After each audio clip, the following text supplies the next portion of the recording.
Aleluia! Você está preparado, irmão? Eu estou me preparando ainda, amém? Como diz o irmão Reagan, né? No seu vídeo Fase do Ministério. Muitas graças, muchachos. Esses meninos são bons no louvor, né? Fala sério, né? Muito obrigado. Aleluia! Deixa eu olhar um pouquinho para o meu povo aqui. Meu Deus do céu, que gente linda, né? Rapaz, coisa linda, né? Fala sério, coisa boa é ser crente, né? Tem coisa melhor que essa? Se tem, eu não descobri ainda não.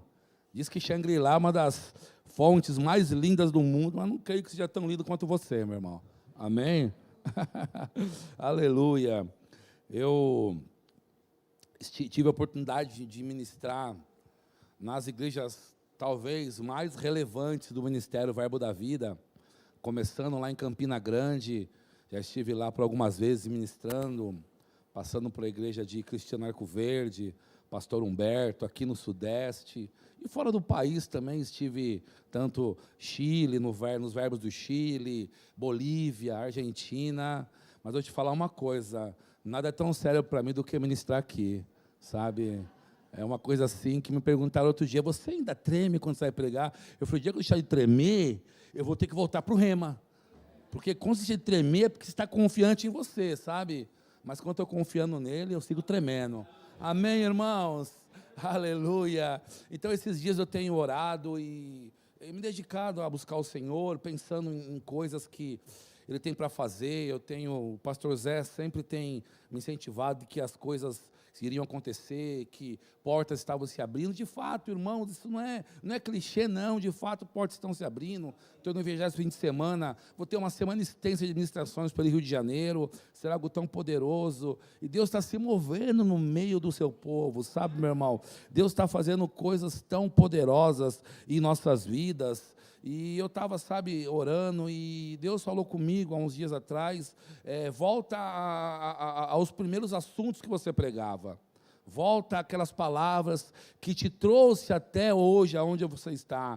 E eu não posso deixar de lembrar daquele modelo de pregador chamado Paulo, meu irmão. Então eu voltei para as cartas de Paulo, eu voltei a ler Paulo, aquilo que Paulo fala, e eu levantei um assunto hoje bem pertinente a essa semana que nós estamos, a essa chamada, essa convocação para oração, e eu quero que você abra seu coração, e se alguma coisa talvez não se encaixe com aquilo que você esperava hoje, guarda na prateleira, porque é a palavra de Deus, amém? Uma hora você vai poder usar ela, amém? E eu estava conversando com um fuzileiro, meu amigo, e ele é pastor de uma igreja muito boa na Barra da Tijuca, e ele serviu a embaixada brasileira no Paraguai.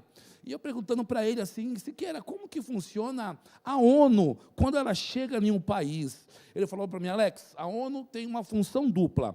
A primeira função da ONU, quando ela chega num país, é ocupar os lugares antigamente assolados. Então, a ONU chega para ocupar, ela não é um grupo de confronto, não é um grupo de guerra, né? Mas são fuzileiros preparados, que vão para ocupar. E a segunda função da ONU é estabelecer a paz. Agora me diga se isso não é igreja, não é verdade? Nós ocupamos os lugares antigamente assolados pelo inimigo, como fala lá em Isaías 37, versículo 38, e nós levamos o shalom do Senhor, onde quer que a gente entra. Sabe, irmão, nós carregamos algo tão poderoso, meu irmão. Você pensa que aquilo que o diabo se levanta contra você é porque você é feio, é bonito, é pobre, é rico? Não, é porque ele sabe aquilo que você carrega, e ele quer de alguma maneira te deter, te impedir de você cumprir aquilo que Deus tem. Então, nada é pessoal com você, é por aquilo que você carrega, meu irmão.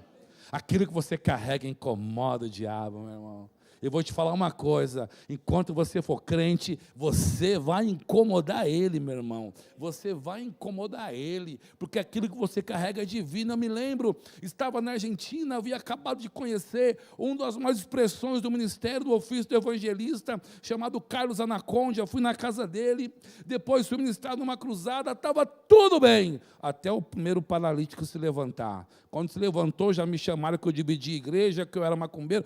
Tudo que é nome veio para mim. Enquanto eu não levantei um paralítico, no nome de Jesus nada acontecia. Quando começou a levantar, os enfermos ser curados, irmãos, tudo que é tipo de nome recebemos. Mas é assim, irmãos, não é eu, é aquilo que eu carrego. Amém? Diga assim, não sou eu, É aquilo que eu carrego. É isso aí, meu irmão, que incomoda o diabo, amém? Ufa, descarreguei a adrenalina, vamos lá. Colossenses 4, no versículo 12. Você está feliz? Aleluia, glória a Deus. Faz 10 meses que estou em Guaratinguetá, tempo poderoso, nessa igreja acolhedora. Meu Deus do céu, que maravilha. Diz assim, versículo 12 de Colossenses: saúda-vos Epáfras, que é um dos vossos, servo de Cristo, combatendo sempre por vós em orações, para que vos conserveis firmes, perfeitos e consumado a toda a vontade de Deus. Deus levantou esse homem chamado Epáfras para orar por um público específico, com orações específicas, para que esse povo seja primeiramente firmes, segundo, perfeitos, terceiro, consumado em toda a vontade de Deus. A Bíblia diz que esse homem, ele combatia em oração para esses 4 quesitos, para sermos firmes, perfeitos e consumados em toda a vontade de Deus. Então, irmãos, olhando a oração deste homem chamado Epáfras, que vivia na cidade de Colossos, e a Bíblia diz que ele estava combatendo em oração por eles, eu não creio que há uma oração nesse nível de oração, irmãos. Era aquela oração tipo sonífero, que você ora 10 minutos à noite e depois dorme, ou então aquela oração reveladora, que quando você ora, abre a Bíblia, encontra o óculos perdido. Não creio que era orações dessa que esse homem estava fazendo, né? A Bíblia é clara e enfática em dizer, olha, que ele estava combatendo por eles. Ele não estava, orando, não, ele estava combatendo. Existe um nível de oração que nós entendemos que chama-se gemidos inexprimíveis. É aquela oração que você entra numa linha de intercessão tão forte, que aquilo que a pessoa está passando, você começa a sentir no seu corpo. E quando aquela coisa sai, você tem paz e a pessoa é curada, aonde quer que esteja. Chama-se oração por gemidos inexprimíveis. Eu creio que esse homem, Epáfras, ele estava nesse nível de oração. Então, um dos propósitos daquele combatia em oração era para quê? Para que aquelas pessoas fossem conservadas firmes. Tem que ter firmeza, irmão. Temos que ser firmes naquilo que acreditamos, temos que estar firmes com propósitos. Tenta, irmão, pegar um prego e colocar esse prego na areia. Não vai funcionar, não é verdade? O que vai acontecer com esse prego? Ele não vai ter estabilidade. Você afunda com o dedo, ele até desaparece, dependendo da força. Ou então tenta cravar um prego numa bexiga ou num globo de ar. O que vai acontecer? Vai explodir. Por quê? Porque hoje existem muitas pessoas cheias, infladas, mas com muita instabilidade. Muito conhecimento incha se não praticado. Te gera estável, você acaba sendo levado de um lado para o outro, seguindo todo tipo de doutrina. Meu irmão, esse homem orava, ele combatia em oração, para que as pessoas fossem firmes, para que não fossem inestáveis, para que fossem pessoas cheias assim do conhecimento da palavra e fossem movidas por amor. Então a oração deste veterano chamado Epáfras era para que eles ficassem firmes e para que tivessem convicção do evangelho que eles haviam recebido. Esse era um propósito de oração. Lembra que Paulo falou que ele orava para os olhos do entendimento fosse aberto? Lembra que Paulo pediu, ore para que as portas da palavra se abram? Até nós oramos aqui pelo pastor José Roberto, quando ele viajou, o pastor Marcos Paulo usou esse texto. Amém? Então devemos aprender como Epáfras a combater em oração, seguir o exemplo desse velho veterano. Olha, esse irmão estava orando para que Deus, para que eles crescem, que o evangelho era suficiente para eles e que não havia necessidade de buscar nada em outro lugar. Ele estava fazendo isso. Ei, creia. O que o pastor José faz com a gente? Cara, creia, cara. Não sou eu. É a palavra. Creia. As coisas vão acontecer. Olha o pastor José Roberto. Eu vejo que nem o Guto. Você não se aproxima do Guto uma vez que o bispo Guto não te incentiva, não te motiva, não te inspira, não te apoia. E olha que eu passei uns dias com ele lá na chácara, lá. Não tem um dia que não era de motivação, irmão. É o exemplo que nós vemos com o pastor José Roberto. Então eu gosto muito daquilo que o apóstolo Paulo diz, que na fé que você foi chamado, escute, é nela que você deve permanecer, meu irmão. É nela que você deve ficar, é nela que você tem que estar alicerçado, amém? Então, quando o indivíduo começa a buscar de todos os lados, ele acaba perdendo a firmeza inicial, que escute, que veio como fruto da oração por aqueles que combatiam por ele. Você está aqui porque alguém orou por você. Essa igreja está aqui nessa cidade. Nós estamos em pé, em cima de lágrimas e orações de pessoas que chegaram bem antes da gente, meu irmão. Essa igreja está aqui porque houve homens, mulheres que dobraram o joelho pedindo uma igreja da fé nessa cidade. Por isso estamos aqui. Então você não pode perder essa referência. Amém, irmãos? Então você não pode estar indo de um lado ou do outro, não. Você tem que permanecer firme. Então, quando esse indivíduo, voltando a dizer, começa a buscar em todos os lados, ele perde realmente essa essência. A essência do começo, a essência da oração, que fez com que o Espírito Santo convencesse ele a vir em um culto, e nesse culto receber a Jesus. Amém, irmãos? Então a Bíblia, ela segue dizendo assim, que Epáfras, ele combatia não somente de dia, diz a Bíblia que ele combatia de dia e de noite.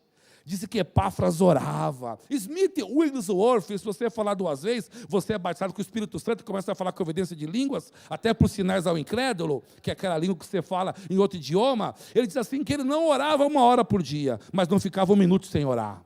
O que é isso?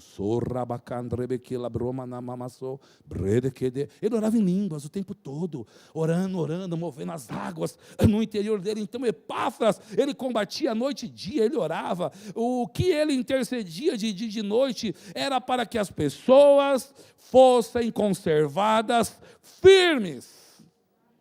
O que é uma conserva? Quantos sabem? Os donos de casa sabem muito bem. Quando você quer fazer uma conserva de picles, ou de cenoura, ou de rabanete, ou de nabo, o que você vai fazer? Você não coloca o vegetal direto na salmoura. Você dá um pré-cozimento. Eu tenho uma esposa que é uma excelente cozinheira que já me ensinou, já vi. Você dá um pré-cozimento. Então, disse que ele estava conservando aquelas pessoas. Ele estava dando um cozimento em oração daquelas pessoas. Só que depois do pré-cozimento, o que acontece? Depende do tipo de vegetal ou legume que você está usando para fazer a conserva, ou vem o azeite ou vem a salmoura. Um dos dois. E você sabe que nós somos o sal da terra. Se estamos na salmoura, vamos abençoar o mundo. E se estamos no azeite, vamos abençoar o mundo também, meu irmão.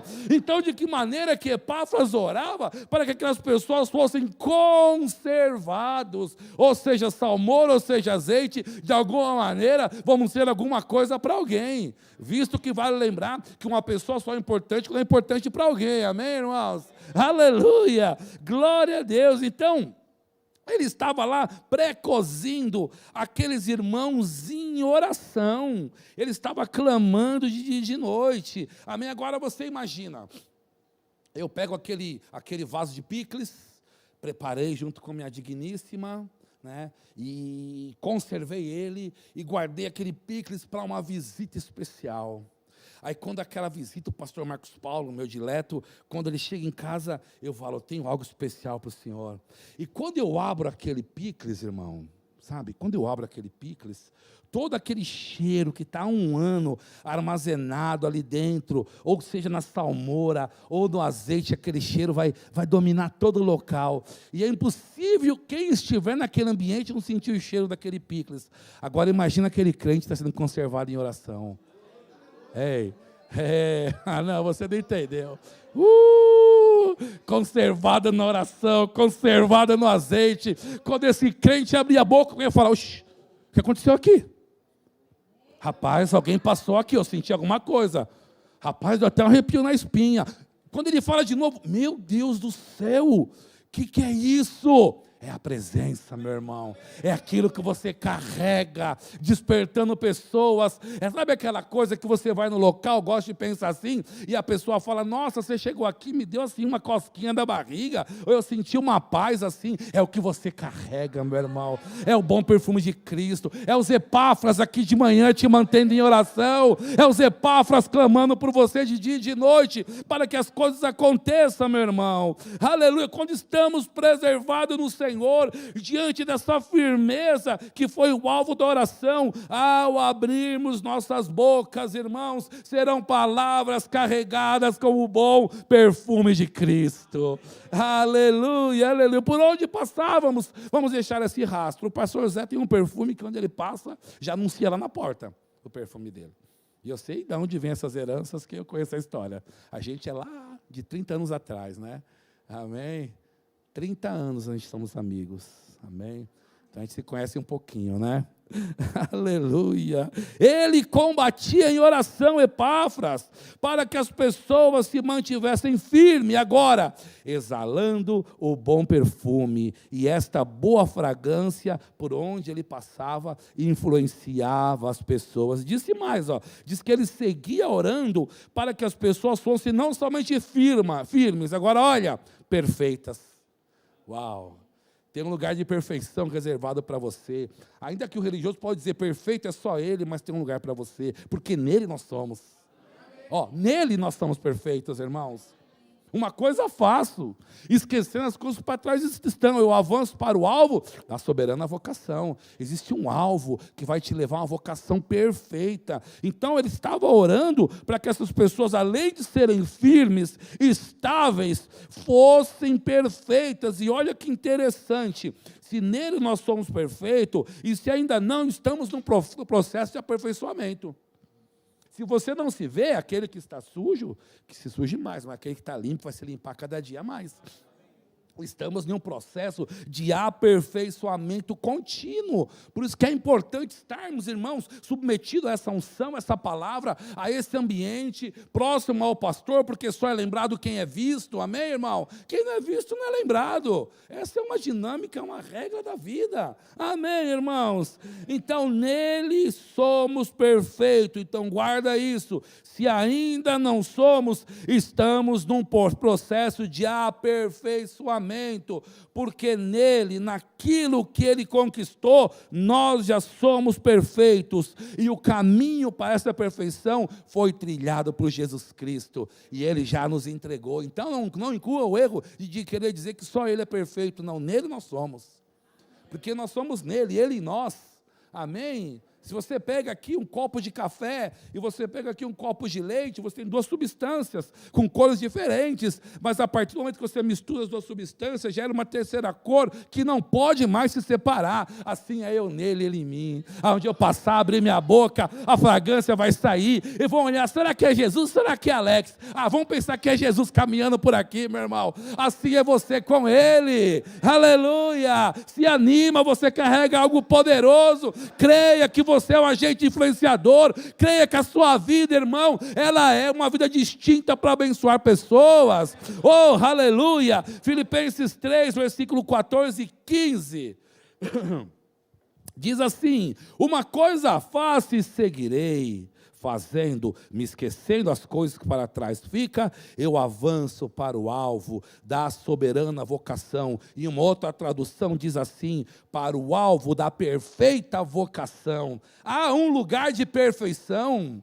Há um lugar, ainda que você sinta pequeno, como uma vez uma pessoa falou, eu sou menor da minha casa, eu sou menor dos meus irmãos, não sou digno desse chamado filho de Deus. Ainda que você se veja assim, se Deus decide te ungir, você será o menorzinho ungido, meu irmão. Aleluia. Ainda que como aquele irmão diz, o vermezinho de Jacó, você sente assim, será um vermezinho ungido, meu irmão. Aleluia. Só não se rebaixe da posição que Deus te estabeleceu. Aleluia, aleluia. Glória a Deus. Ele orava para que as pessoas fossem geradas com firmeza nesse ambiente de perfeição, meu irmão. Então, nele somos perfeitos, naquilo que ele realizou, que ele conquistou. Amém? Aleluia. Então, agora também o antônimo é verdadeiro. Quando passamos a atribuir valor naquilo que fazemos no nome dele, sim, merece o devido valor. Se nós não atribuirmos, não vai ter valor.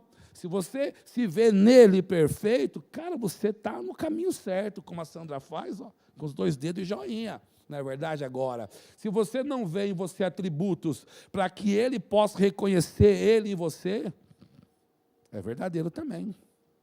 Como que é a visão de Jesus para mim e para você? E a visão de Deus para mim e para você? Ele nos vê através de Jesus, meu irmão. Ele te vê através de Jesus. E Jesus viu todas as coisas terminadas. Os dilemas de sua vida foram todos concluídos na cruz do Calvário. Então, quando Deus te vê, é impossível Ele ver um problema. Porque Ele vê os teoremas, os dilemas, todos resolvidos, meu irmão. Aleluia! Glória a Deus! Então, diga comigo assim, vamos vencer a religião hoje. Nele, somos perfeitos. Aleluia! Então a oração dele era para que aqueles irmãos reconheceram que o evangelho da graça que eles receberam dava a condição de eles permanecer firmes e caminhar para aquele ponto da perfeição. Essa era a proposta do evangelho da graça. Então Paulo segue dizendo nesse versículo que eles deveriam ser consumados em toda a vontade de Deus. E você estar realizando aquilo que você está fazendo para o Senhor, é você estar imergido, sendo consumido por aquilo que Deus tem e por aquilo que você está fazendo. Você trabalhar para o Senhor não é cansaço. Jamais vai dar fadiga. Jamais, eu tenho que ir hoje. Não. Você vai porque é o prazer você vir, é o prazer você servir. Então, quando ele orava para que as pessoas sejam geradas em oração, com firmeza, para que elas estivessem caminhando para um local de perfeição, a convicção deste lugar no Senhor, ou no departamento certo, ou falando as coisas certas, ou se movendo da maneira que Ele quer que você se mova, tem que ter essa convicção. Estou no lugar certo, fazendo a coisa certa, estou no departamento certo, estou me movendo como Deus quer que eu me mova. Amém? Porque o evangelho, irmão, uma vez ele crido, recebido e cumprido, a Bíblia declara que ele é uma fonte de riqueza, o evangelho, meu irmão. Olha o que fala em Lucas capítulo 6, no versículo 45. Que o homem bom tira do bom tesouro do seu coração coisas ruins. É isso que está dizendo? Não, está dizendo que o homem bom, existe um tipo de homem considerado bom diante de Deus. E esse homem bom, ele é carregado com toda a bondade que Deus tem, que na hora que ele abre a boca, ele só tira coisas boas. Eu não vejo o pastor José, eu não vejo o pastor Marcos Paulo, a Sandra, os irmãos, tirando coisas más da boca aqui. Porque a Bíblia diz assim, que ele enche nossas bocas de bens, Salmo 103. Ele enche nossa boca de bem, porque nós tiramos do coração o bem. Então nossa boca cheia de bem, nós proclamamos para quê? Para abençoar as pessoas. Aleluia. Então eu disse sim, que o homem bom, ele tem tesouros no seu coração que pode impactar, mudar, curar e libertar pessoas, meu irmão. O que é uma coisa boa para um doente, Enéas? Jesus te dá saúde. O que é uma coisa boa na casa da sogra de Pedro? Jesus fala a febre deixa aquela mulher, levanta e começa a servir eles. O que é um tesouro bom para uma mulher que perdeu o marido? O seu marido está voltando, recebe. Tem tesouros bons nas nossas bocas, para proclamar, para liberar, para falar, para alcançar pessoas. Aí a questão é, se existe já uma base de oração por você, existem confissões poderosas sobre você. Você só vai falar errado se quiser. Só se quiser. Só vai ser mulher e uma mulher de Jó se quiser. Mais nada. Agora a questão é corrigir a maneira que você está falando. Então a oração de Epáfras tem sido vigente, sabe aonde? Nessa igreja. Tem Epáfras pela manhã aqui, combatendo em oração.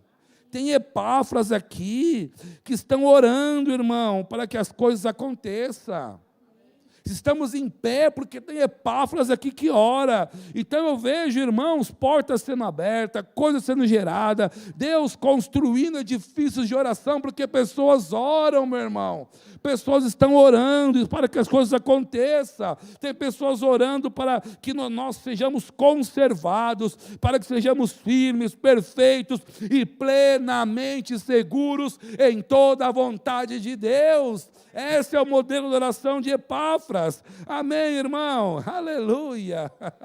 Então, realizando em tudo aquilo que estamos fazendo. Tem pessoas que estão orando para que sejamos realizados em tudo que fazemos, para que sejamos realizados naquilo que Deus nos mandou fazer, meu irmão. Tem pessoas que estão orando para que nós, como igreja, venhamos avançar aqui, um agente de ocupação, levando paz aos lugares assolados dessa cidade. É isso que os Epáfras estão fazendo, combatendo e em oração. Então, eu penso que é sempre bom abrirmos o nosso leque de atuação, para vermos se já somos capazes de chegar a outros patamares. Mas como é que eu vou saber? Quando eu olhar para trás e ver que tudo que eu fiz está completo. Aí eu estou bom para ir para a nova fase. Agora, se tem rabicho atrás, não tem como não, irmão. Acerta primeiro.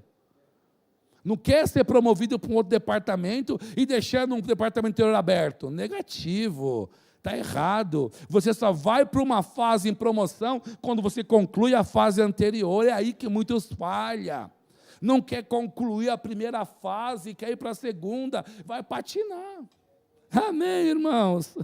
Então, abra o seu leque, irmão. Aleluia.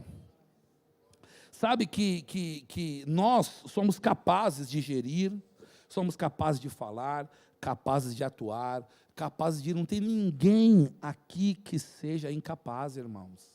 Deus confiou a nós uma missão. A nossa missão chama-se Guaratinguetá. A nossa missão se chama levar pessoas ao pleno conhecimento de Cristo Deus e Cristo Jesus. A nossa missão é ir pregar o Evangelho. Então, aonde eu me encontro diante dessa grande comissão, meu irmão?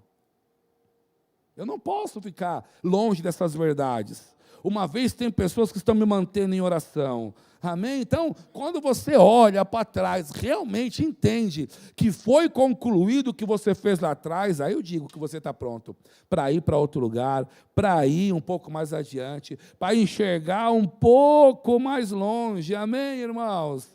Aleluia, aleluia. Eu gosto muito quando eu vejo um ímpeto como esse, ainda mais quando falo de Paulo. Eu sou apaixonado pelo ímpeto da oração de Epáfras. Meu Deus, o homem está chamando as pessoas para um local de firmeza. Está chamando as pessoas para um local onde não tem estabilidade, onde você não é mais levado de um lado para o outro, não. Está chamando você para um local onde seu couro é grosso, onde você é um crente raiz, não é mais mimizento, sabe? É para lá que Epáfras está te chamando. Amém, irmãos? Para que você mantenha firme na doutrina, acreditando que toda a palavra que vem da boca de Deus, ela é para a sua vida. Aleluia, eu não sei quanto a você, mas eu me empolgo demais com os cultos, eu choro, eu dou risada, eu corro. Você vê eu chorando aqui, irmão, não sou crente problemático não, é que eu sou chorão mesmo. Amém, aleluia, não estou com depressão não, eu estou com o conduto lacrimejal liberado, aleluia, aleluia. Então quando eu olho para tipos de homens como esse, quando eu olho para esse grupo de oração que está aqui na igreja, orando para nós sermos conservados firmes, irmãos, caminhados em perfeição, meu Deus do céu, isso tem um valor gigantesco diante de Deus, amém? Colossenses 4, versículo 9, tem um texto que eu gosto muito, Colossenses 4, 9, diz assim, juntamente com Onésimo, amado e fiel irmão, que é dos vossos, eles os farão saber tudo que por aqui se passa. Aristarco está preso comigo e vos saúda, e Marcos, o sobrinho de Barnabé, acerca do qual já recebeste mandamento, se ele ir ter convosco, receba. Olha comigo, Marcos, João Marcos, aqui Paulo está recomendando um homem chamado João Marcos. Agora, quantos aqui conhecem João Marcos? Quantos sabem a história de João Marcos? É muito poderoso. Vamos ver Atos capítulo 13, no versículo 13. Diz assim, o apóstolo Paulo fala assim, a Bíblia fala assim, e partindo de Pafos, Paulo e os que estavam com ele chegaram a Perge. Quem estava com ele? Paulo junto com Barnabé, indo em sua primeira comitiva missionária.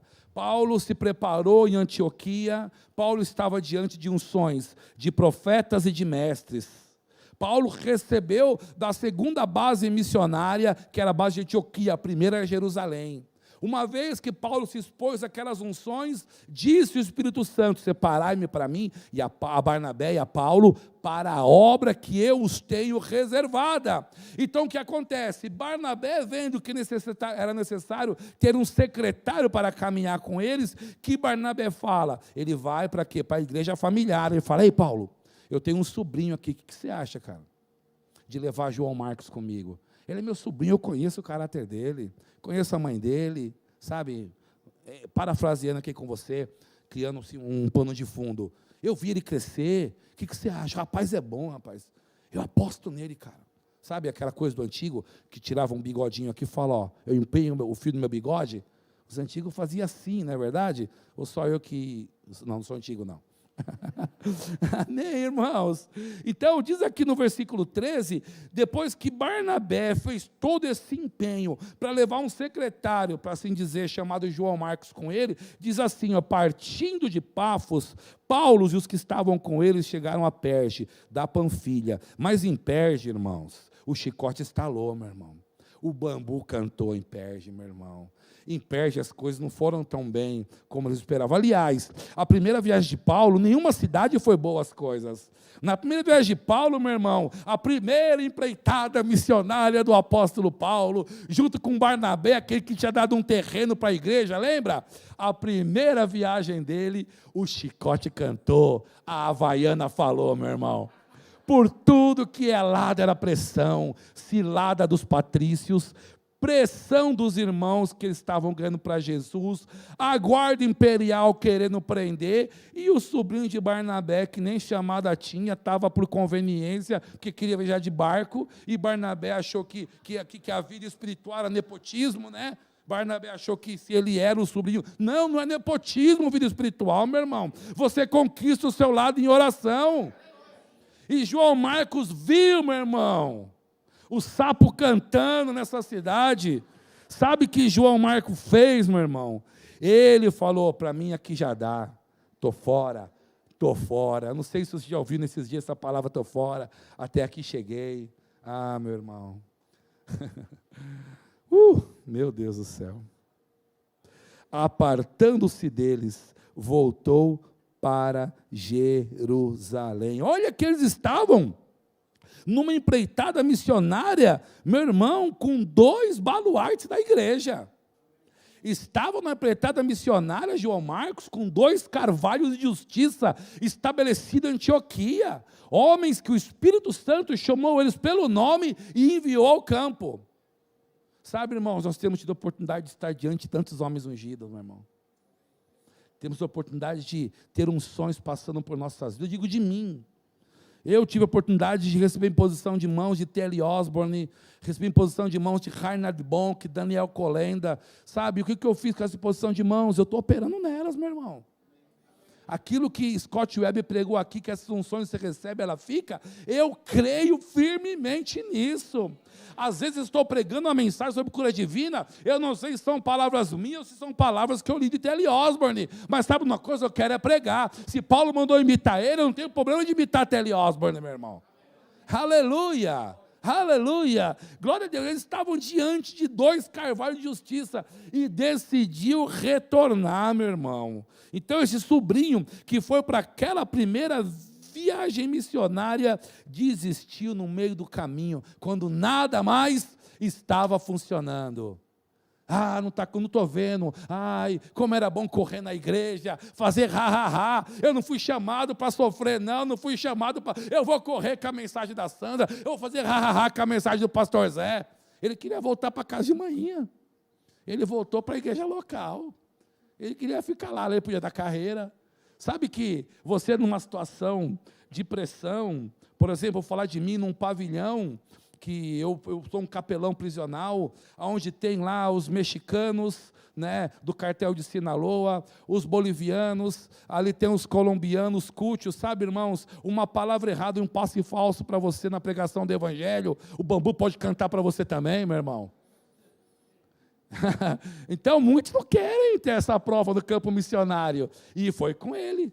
Imagina, caminhar com Paulo e desistir no meio da caminhada, meu Deus do céu, aleluia, ele viu os açoites, considerou o vento, quem considera o vento não semeia, quem considera o vento não semeia, meu irmão. Pastor José falou muito sobre chuvas, nós temos a chuva seródia, aí as portas que vem regar a semente, mas também tem aquela temporã também, meu irmão, aquela chuva copiosa, aquela que é constante, aquilo que você fazer vai ser regado, vai ser abençoado, aquilo que você pôr a mão vai dar certo, vai frutificar, meu irmão, esse é o seu tempo, aleluia, aleluia, glória a Deus. Então não considere a pressão do momento. Sabe que tem um tipo de passarinho, que quando ele vê a chuva, ele começa a cantar alegremente, porque sabe que depois que vai a chuva, a terra fica mole, ele pode pegar os bichinhos da terra. Você sabe que existe um tipo de cabra que ela sobe um monte, e não importa se o monte é sinuoso, tem pedra, tem rocha, ela vai saltando pelas rochas, sem se importar, começa a saltar sobre as dificuldades, começa a cantar no meio da pressão, a chuva vai vir, a Bíblia fala que a chuva vem para o justo e para o injusto, a chuva vem, agora o que você vai fazer no meio dela? Aqueles índios tinham a dança da chuva, né? Eles dançavam, a chuva vinha. Mas se já estamos no meio da chuva, o que vamos fazer? Vamos cantar, meu irmão. Vamos cantar, meu irmão. Canta, passarinho, disse Simon no simpósio. Canta, passarinho. Amém, irmãos. Aleluia. Ele pensava que a vida dele era igreja local. Correr, dançar, pular, mas tem outro lado. Tudo faz parte, correr, dançar, pular, faz parte, mas tem outro lado, que Deus chama homem para o ministério. Deus não chama menino. Deus chama pessoa experimentada para o ministério. Que o bambu vai estar guiando, o sapo vai estar pulando, e você vai estar firme lá. Venha, que eu não sou da penha. Venha. Aleluia, aleluia, aleluia. E no versículo 13, com muita tristeza, eu anuncio que ele voltou, desistiu. Sabe, irmãos, e eu quero que você entenda isso, nós não somos aquele que retrocede para a perdição. Retrocesso para algumas pessoas que não têm firmeza, que não são estáveis, retrocesso, escute isso com muito amor, é para a perdição. Agora nós somos aqueles que avançam. Avança para a salvação. Me bateram, eu sigo avançando. Me caluniaram, eu sigo avançando. Nada está acontecendo, eu estou avançando, porque eu tenho uma meta estabelecida, a soberana vocação. Há uma soberana vocação, há uma vocação perfeita, que te coloca onde Deus quer que você esteja. Agora olha comigo, Atos capítulo 15, versículo 38. Parece até um pouco duro aquilo que eu vou te dizer, meu irmão, mas considera no teu coração e você vai entender muitas coisas, e se libertará de um jugo gigantesco. No 38, eles estavam preparando a segunda viagem missionária. Já estava lá, Paulo volta, resultado extraordinário. Uau, eu viajei com o pastor José Roberto, fomos na Bahia de carro, uau. São Paulo, no ômega até Salvador, em 15 horas. Uau, é só o pastor José. Mas ninguém sabe a pressão que foi de Torá lá, que foi brabo mesmo. Uriel sabe que Uriel é baianinho, ele é de lá. Mas, meu irmão, era a pressão de Torá essas viagens. Vocês não têm ideia do que fazíamos para chegar a Salvador, para chegar a Itapetinga pregando o evangelho. Está aqui de novo. Uma segunda viagem missionária, esses dois carvalhos de justiça, chamados Barnabé e Paulo, agora Paulo e Barnabé, que Deus já virou uma chave, Paulo passou a ser o líder da comitiva missionária. O que acontece? Lá vem Barnabé de novo, querendo nepotismo. Misericórdia, hein? Olha aí, ó. Mas Paulo Mas a Paulo parecia razoável que não tomasse consigo aquele que desde a Panfilha se tinha apartado deles, e não os acompanhou naquela obra. Olha um pouquinho para mim. João Marcos teve oportunidade que nenhum outro homem teve, de estar numa comitiva com Paulo e Barnabé. Ele teve a oportunidade, mas ele desistiu. João Marcos, sendo enviado para estar com aqueles arautos de Cristo, vendo as coisas que não estavam indo bem, ele pede para voltar. Então, todo o projeto que aqueles líderes fizeram em torno daquele jovem, tudo que planejaram, calcularam, translados, toda hospedagem, ele pegou tudo aquilo e jogou no lixo, porque ele considerou a situação difícil, mas como? Vamos gastar R$1 milhão para fazer um teto? Eu estou fora, está errado, meu irmão, está errado, é hora de colocar força mesmo. Aleluia. Eu vi o pastor Manassés com um projeto em Curitiba que dava R$120 mil, mas ele falou: eu creio para 250, que eu quero ter folga. Amém? Vamos crer para uma medida mais abundante, não vamos desistir não, vamos avançar, vamos crer no falando, as coisas vão acontecer. Todo investimento que aquele pastor fez naquele jovem pregador se perdeu porque ele decidiu voltar atrás. Retrocesso para a perdição. Então, na segunda viagem missionária, meu irmão, ele não considerou as pessoas que estavam chamando ele. Até que ele considerou Barnabé, corrigindo, mas Paulo não aceitou. O cara é azarão, pô. Já desistiu, já falhou, já pensou no meio de uma empreitada lá, como aconteceu em Filipos, quando Paulo estava com Silas, que foram açoitados, se ele corre, e aí?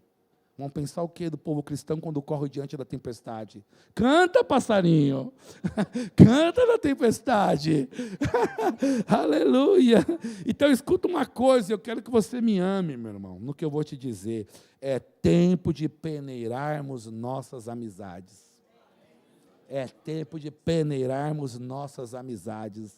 Nem todos que passem seu caminho, você tem que estar associado com ele. Já viu aquele ditado? Colega de trabalho não é amigo que traz em casa?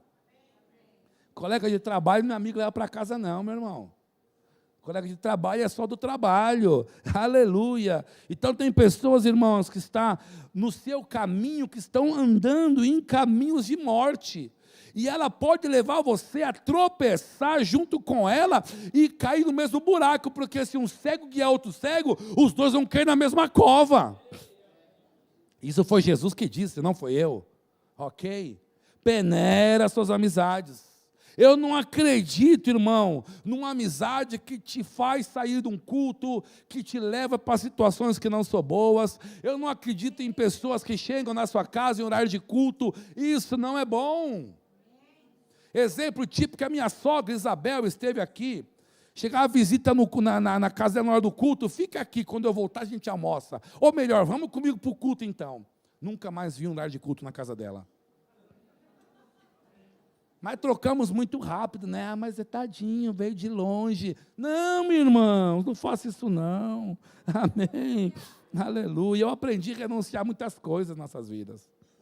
Eu e a Fabiana, na arte de renunciar, meu Deus do céu. Chegou um tempo que nós renunciamos até nós mesmos.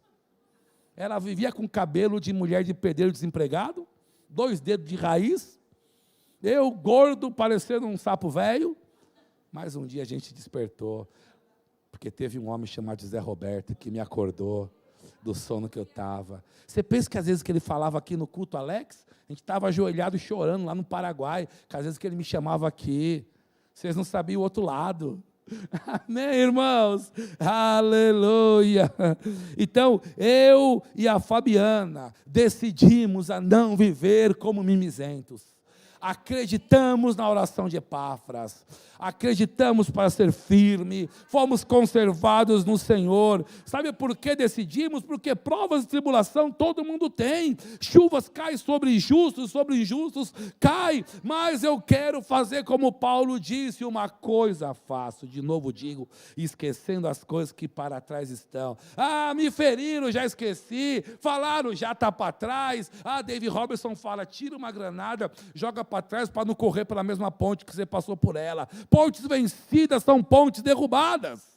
Aleluia! Glória a dizer. Agora que interessante. É bem fácil um carnal te influenciar na carnalidade dele do que você trazer ele para a igreja. É muito fácil, porque o carnal ele tem eloquência para te convencer, ele tem argumentos, e nós que somos crentes, somos muito educados, não queremos ofender as pessoas, defendendo aquilo que nós cremos.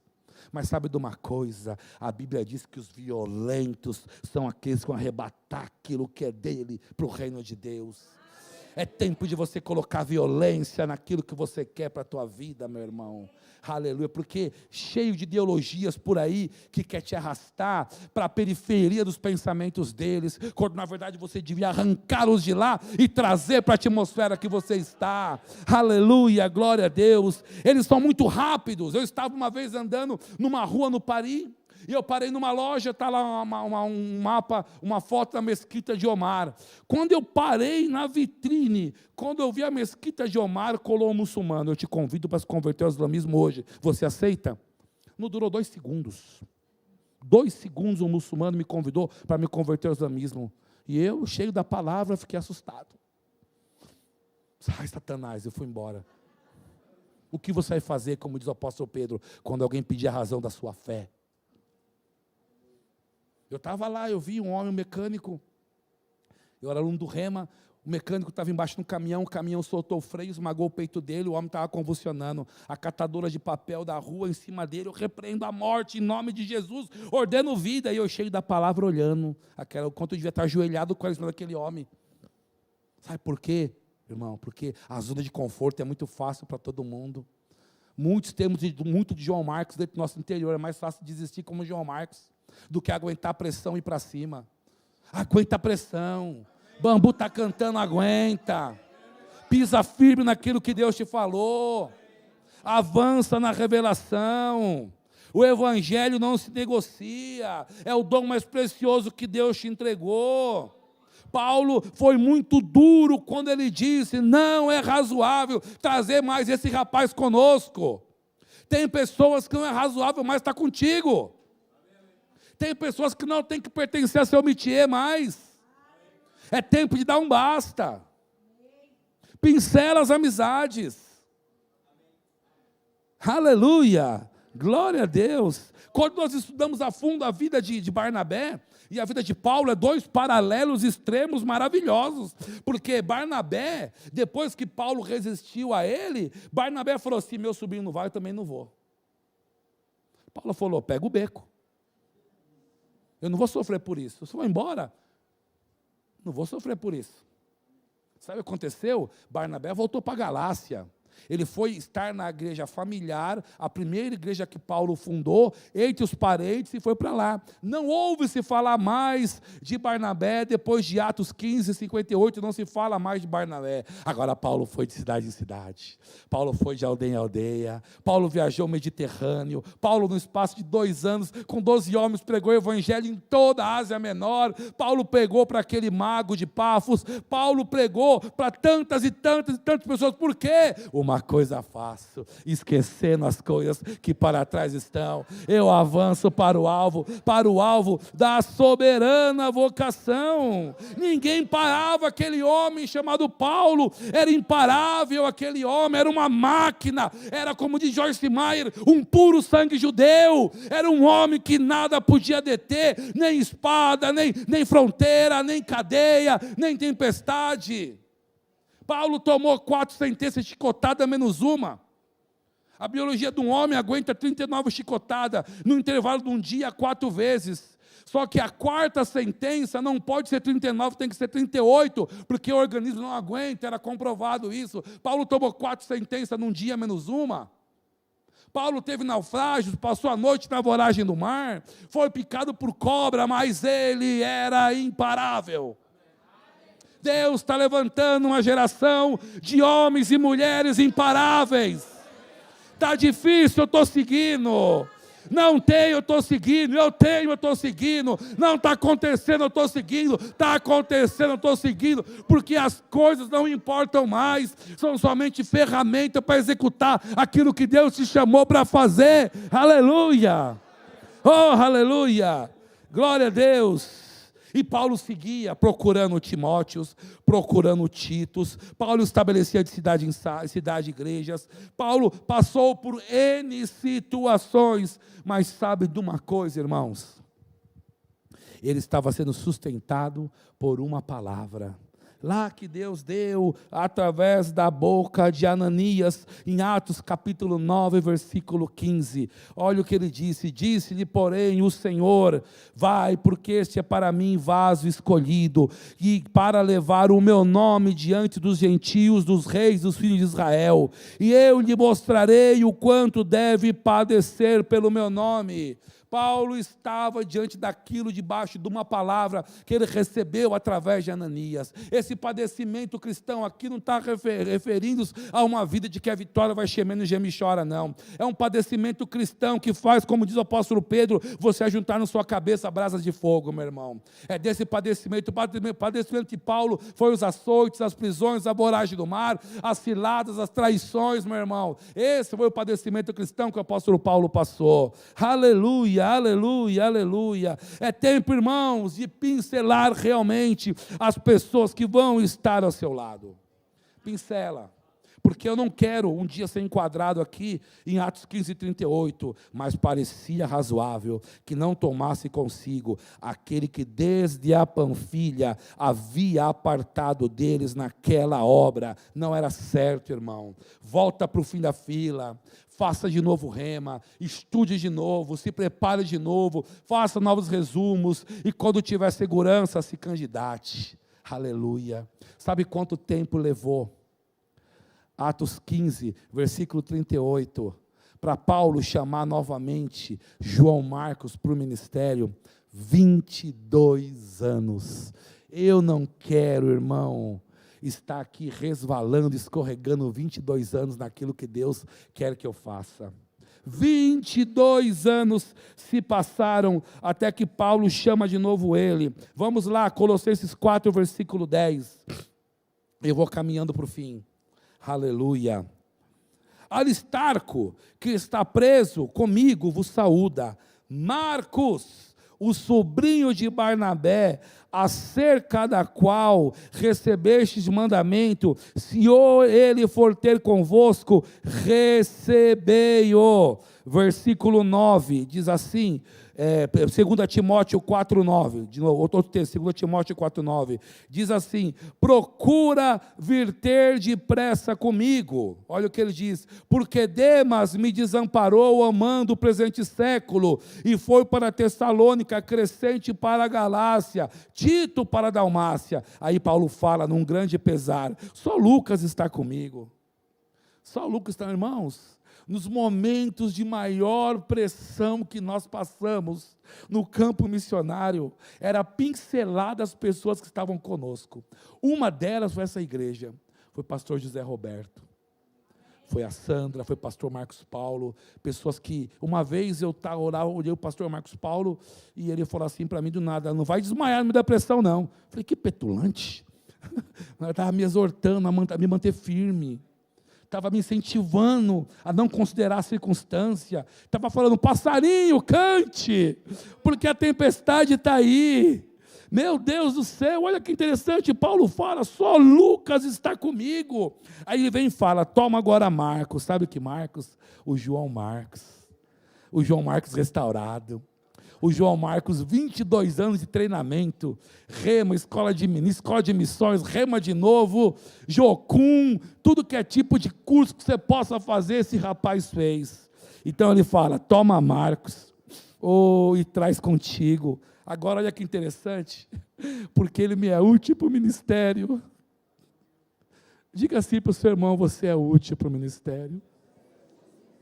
Sabe, irmãos, uma coisa eu faço, esquecendo o que para trás ficou, eu avanço para o alvo da soberana vocação. Sabe por quê? Porque eu sou útil para o ministério.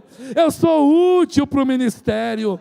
22 anos depois, Paulo manda aquele que um dia foi um desertor. Nenhuma pessoa é descartável, toda pessoa tem seu espaço no reino de Deus.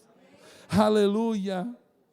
Terry Osborne estava em um culto, estava uma mulher pastora de uma igreja em Nairobi, capital do Quênia, e ele falava para aquela mulher: cadê seu marido? Você é pastora? Tem o marido pastor. Ah, não, meu marido é alcoólatra. No outro dia: cadê seu marido? O Terry estava forçando aquela mulher a trazer o marido para a igreja, para o culto. E no dia seguinte, um dos dias, aquela mulher levou o marido. Bêbado que só, o Terry tirou a gravata dele, borboleta, e colocou naquele homem aquela gravata. 12 anos depois, aquele homem tinha aberto 5.000 igrejas. O nome dele é Benção Aida Rosa. As pessoas precisam de alguém que acredite nelas. As pessoas precisam de alguém que fale: você é importante. Quantos pastores estão sofrendo sozinhos? Quantas pessoas não conhecem essa palavra que nós temos, não têm essa revelação da fé que nós temos, estão patinando neles mesmos, meu irmão. Pode ser que sob o ombro deles tem 5.000 igrejas cravadas que ele mesmo não pôde ver. Quando você chega perto de um africano e você fala o nome em Benção Aida Rosa, o africano chora, porque ele sabe o significado que aquele cristão tem. Benção Aida Rosa é aquele que o Herênio fala, que colocaram 12 caixão de mortos lá, que havia morto na cidade. Ele mandou fechar a porta da igreja e falou: só vai abrir quando os 12 ressuscitar. Esse foi Benção Aida Rosa. Um bêbado, descalço, só maltratava a mulher. Traz contigo Marcos, ele me é útil. Pensa numa pessoa que está longe do evangelho hoje. Diga agora no seu coração: vem, você é útil. Vem, você é útil. Vem, você é útil. Aleluia. Também, versículo 12: enviei a Tíquico a Éfeso. E quando vier, traz a capa que deixei em Troade, em casa de Carpo. Traga-me também os livros, principalmente os pergaminhos. Olha, irmão, esse texto para ver o tipo de pessoas que Epáfras estava conservando em oração. Olha o tipo de pessoa que Epáfras estava com, tudo fruto da oração de Epáfras, meu irmão. Aleluia. Demas. Esse Demas que abandonou Paulo e foi para a Dalmácia, esse Demas era aquele que no começo Paulo recomendou dizendo: Demas envia saudações. Homens consideraram a tribulação como verdade absoluta e no meio do caminho desistiram. Ei, esse momento atravessando não é a verdade absoluta daquilo que Deus tem para você. Aquilo que Deus tem para você, irmão, nós estamos na plenitude do tempo para arrebatar, para tomar, para pegar, irmãos. Aleluia, aleluia. Mas aqui diz que este Demas, ele não somente desamparou a Paulo, deixou de andar em amor, porque ele amou o presente século. Deixou de andar em amor, porque amou aí o presente século, meu irmão. Não é assim, aleluia. Ele abdicou do direito de estar ao lado de homens como Paulo, como Silas, como tantos outros homens que estavam lá, porque ele trocou o sagrado, o precioso pelo transitório. Não se troca o sagrado, o precioso pelo transitório, meu irmão. Mas uma coisa eu faço: esquecendo o que para trás fica, eu avanço com o alvo. Eu avanço com o alvo. É a soberana vocação. De Atos 15 até 1 Timóteo 4,11, são 22 anos que esse rapaz poderia estar frutificando no ministério. Se você chegou aqui pensando em desistir, esse é meu último culto, eis que vem a palavra para você: esse não é seu último culto. Aleluia. Você é importante para o ministério. Você é muito importante para o ministério. Aleluia, aleluia. Marcos restaurado levou cartas. Aleluia. Marcos restaurado visitou igrejas. Marcos restaurado fortaleceu irmãos, deu palavras de incentivos. Começa hoje a sua marcha de retorno. Sintoniza a frequência do seu rádio, meu irmão. O tempo está passando, estamos de cabelo branco já, e não podemos ficar como Zeca Pagodinho: deixa a vida me levar, vida leva eu. Não! É tempo de fazermos e acontecermos. Se levante naquilo que Deus te chamou, meu irmão. Se levante naquilo que Deus já te falou. Paulo lamenta: só Lucas está comigo. Mas toma Marcos. Eu sei que ele está aí já. Ele está restaurado. Toma Marcos, traz Marcos com você, meu irmão. Aleluia, glória a Deus. Deus é bom. O Senhor está nos assistindo de dia e de noite, através das orações incessantes desse lugar. para que, como Epáfras fazia, permanecermos firmes, caminhando em perfeição e conservado que seja no azeite ou na salmoura. Mas um dos dois, nós vamos frutificar. Eu quero te convidar para ficar em pé, meu irmão. Aleluia. Aleluia. Aleluia. A Bíblia fala em Colossenses 4:11 de um Jesus chamado justos, os quais são da circuncisão, são estes unicamente os meus companheiros no reino de Deus, e para mim tem sido consolação. Talvez, meu irmão, você é a única barreira de esperança para uma pessoa que está a ponto de cometer um suicídio, para uma pessoa que está a ponto de tirar sua própria vida. Vamos fazer como esse Jesus chamado justo, vamos fazer o papel do Consolador na vida deles, incentivando, animando, esforçando, dizendo: é capaz, você pode, é seu tempo, meu irmão. Aleluia, aleluia, aleluia, louvado seja Deus. Aleluia. Nós vamos cantar um louvor aqui, mas sabe, a nota que eu tenho no meu coração, enquanto estava buscando a mente do Espírito Santo para essa reunião, é a seguinte: aquilo que eu tenho é o que o meu irmão precisa, e aquilo que eu preciso é o que o meu irmão tem. Então, meu irmão, eu gostaria de que nesse momento você abraçasse uma pessoa e orasse por ela enquanto vamos louvar aqui. Abençoa uma pessoa com aquilo que você tem, sabe? O esposo e a esposa, não, ore por outro, vai a outro local, abençoe pessoas. Aquilo que você tem é muito importante para o seu irmão, e aquilo que o seu irmão tem é tão importante para você. Aleluia. Existe Epáfras nessa igreja, meu irmão, que estão nos fazendo firmes, que estão nos tornando livres, meu irmão. Eu andei nos círculos pentecostais durante muito tempo. Eu vi aqueles irmãos assembleando que falavam: olha, eu estou lutando em oração, olha, eu entendo o que é aquela palavra lutar. É como Epáfras fazendo, combatendo em oração. Combate em oração pelo seu irmão agora. Abraça ele. Parece que olha, tanta gente em oração. Abraça seu irmão, ora por ele agora. Declara.